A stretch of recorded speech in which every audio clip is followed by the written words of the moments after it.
Hey everybody, it's Felisa, and today is going to be another entry into Spotlight Sunday where I highlight the missing, lost, and endangered, particularly those of African American women. Today's case is going to be largely sourced from charlieproject.org. I do encourage you that if you visit that site, that if you have the financial means to do so, that you support the site administrator who has done a yeoman's job in presenting these types of cases over the years. This case is going to be on Alice Mae Sullivan. She has been missing since August 28th, 1986 from Nashville, Tennessee. Her classification is endangered missing, and her date of birth is listed as August 3rd, 1966.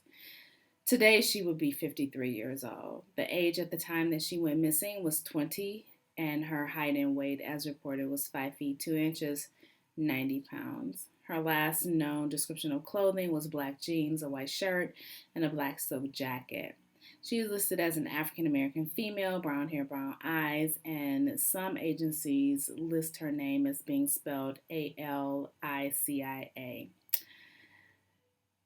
The details of her disappearance is that she was a sophomore and a business major at the time that she went missing, and she was enrolled at Tennessee State University in Nashville, Tennessee. She moved from Gallatin, Tennessee with her 3-year-old son, and they lived with her boyfriend at Terrace Apartments at the time of her disappearance. On the morning of her disappearance, she left that morning, dropped her son off at preschool, and then attended an 8 a.m. class. After that class, she visited a friend at the dorms in Hancock Hall on the university's campus. Her friend stated that she last saw her at approximately 10 a.m. when she herself left her alone in the dorm room to attend her own classes. Uh, Alice had another class from 1 to 2 that afternoon, but she never showed up for it, and she was last seen walking near the University Gentry Center.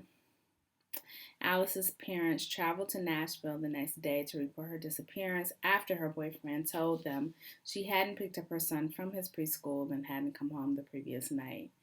The police suggested that Alice had simply decided to drop out of sight for a few days and would return on her own volition. They allowed her parents to stay in her apartment and wait for her, which contaminated a possible crime scene. The maintenance man at the apartments in 1986 was friends with Sullivan, and he is now in prison for rape and murder. He is considered a person of interest in her disappearance, as is her boyfriend, but authorities don't have sufficient evidence to bring charges against anyone or name any suspects.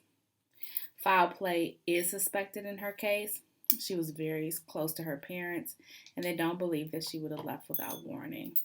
She made good grades in college and paid her way through school with a job in Burger King, and her case remains unsolved. So, there were a couple of different articles that I also read concerning this case where there had been some suspicion cast upon, obviously the maintenance man and her boyfriend. Mom said that this was very uncharacteristic of her to leave, and she would have never left her son. It's also highly problematic that police would know that a person is missing, but yet allow people who have traveled from out of town to stay in the apartment without processing it for evidence or gathering clues or what have you from the apartment. And of course, after the parents stayed there, any material facts that could have been used in this case were probably destroyed with them just being present in the house. It's now contaminated by their own DNA, their own movements, and perhaps anything else that would have been viable is now no longer present.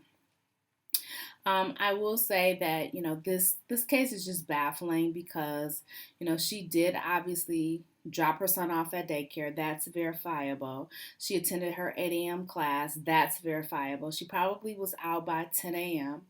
And she went to go and visit a friend. The friend had to leave for their own class, and so they left Alice in the dorm room, which is not necessarily outside the realm of possibility or something that should be considered strange. So the friend left for their class, probably said, hey girl, I'll see you later. Alice was still there, and then she may have waited a few minutes. What's not immediately known is how long did Alice wait, and at what time was she seen by this Gentry Center? Furthermore, where's the Gentry Center located on the campus? Because if they think that the boyfriend or the maintenance man had something to do with this, then I would suspect that this would mean that Alice would have had to have traveled back to her apartments. And the reason that I believe this is because at the time that she went missing, which was 1986, this was way prior to the prevalence of cell phones or even pagers. So how would she have known to coordinate with someone on the campus? I think, if this was something that happened in today's world where she would have gotten a text or she would have gotten a phone call on her cell phone, telling her to meet someone somewhere, that's something completely different. But the idea that that didn't exist, the only thing that you would have been able to have, generally speaking, is a pager. And, the only way that you would really be able to get in contact with someone is to page them, 911 or with your callback number. Then that person will have to find a phone and connect with you and things of that nature. And nothing in this article suggests that she had a pager or that she was even connected in that way. So my suspicion is that, in between class, she felt like she could go home for whatever reason. And when she did, she met foul play there. There's not enough stated about either man, the maintenance man or the boyfriend, to come to a logical conclusion as to who would have had motive for ensuring that she didn't make it another day. I find it odd that she would be harmed in the middle of the day like that. But if there was something about opportunity as opposed to motive, then perhaps that would reasonably stand. Her mother did give interviews in later years to say that, Alice had been talking about moving home, that she really wanted to come home, and that she was making plans to do so rather quickly. So who knows if that was the catalyst or if that was the thing, quote unquote, that made whoever did this snap. But I really feel in my gut that this was just a opportunity. This was something, perhaps she was on campus, perhaps she was cutting through, buildings and happened to run into the wrong person at the right time. And it ended in her abduction and her demise. I don't necessarily think that she left that campus of her own volition. I believe that she either trusted someone, followed someone, felt like someone was safe because perhaps they actually work at the institution, and it may be somebody that had been looking at her and observing her for quite a long time. We'll never really know, but at the end of the day, this woman has been missing since 1986, and it is beyond time to bring her home. If you have any comments or questions or feedback, please leave them in the comments below.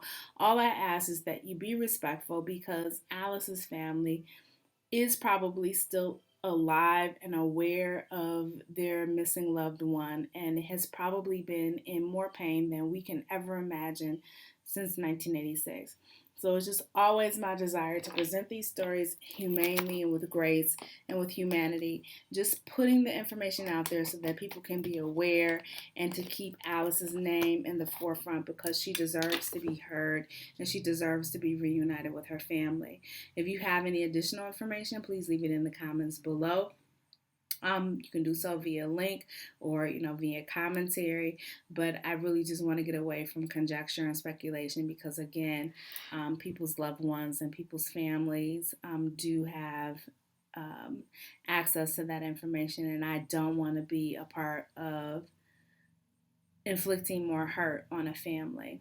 If you have any information that could possibly assist with this investigation, I ask that you contact the Metro Nashville Police Department at 615-862-7557 or 615-862-7546 or 615-742-7463. As always, it is my hope to present these cases humanely and with compassion. It is my sole desire to ensure that we reunite the lost with their families and to bring them home by any means necessary.